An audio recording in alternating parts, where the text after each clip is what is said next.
The new vacation rental regulation law is now in effect here in Hawaii County. So if you want to buy a property and vacation rent it in the future, how do you do that? What do you got to consider? We'll talk about all that stuff up next.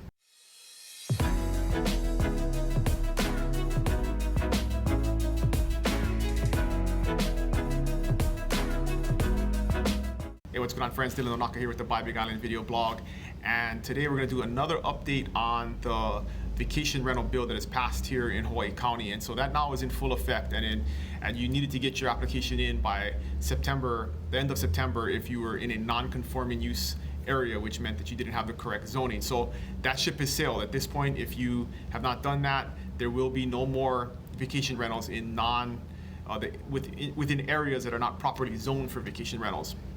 But there can continue to be new vacation rentals in areas that are properly zoned, which most condo areas are. There are some residential areas that do have the proper zoning, but that's something that you're gonna have to look at and consider going forward, is if you wanna invest in a vacation rental, what is the zoning? Because you are not required. There is a misunderstanding that you are required to already be in existence to start a vacation rental or to continue your vacation rental.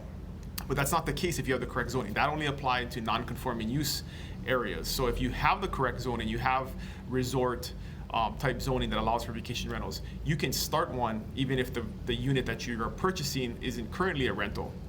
But the important thing to consider is that you still have to go through the application process to get the permit, which can take 90 days.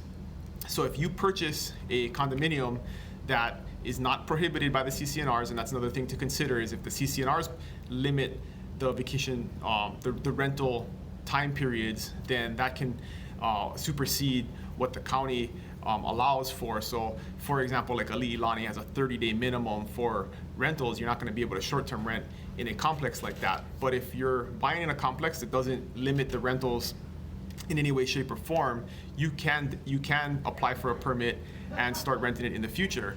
But the downside is that you have to apply for the permit, which costs $500. You got to do the application packet, which is pretty extensive, and then the county has 90 days to respond to you. So potentially you would purchase the unit, have to put the packet together, do the application, and then wait that 90 days for the county to respond. So you may not be able to start until that permit is received. And the only reason that people now can do it is because of this process being implemented. They were allowed to continue to rent until their permits were received.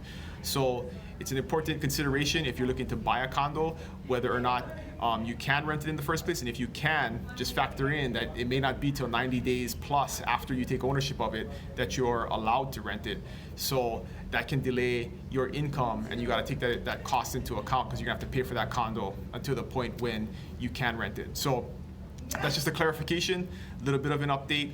But if you have any questions, as always, just put them in the comments below or email me at dylan@buybigisland.com and I'll answer them. And please like the video, subscribe to the page, and I'll continue to see you here on YouTube, Facebook, wherever you're watching this at. And I always appreciate you guys watching, and let me know if you have any questions. See you guys next week. Aloha.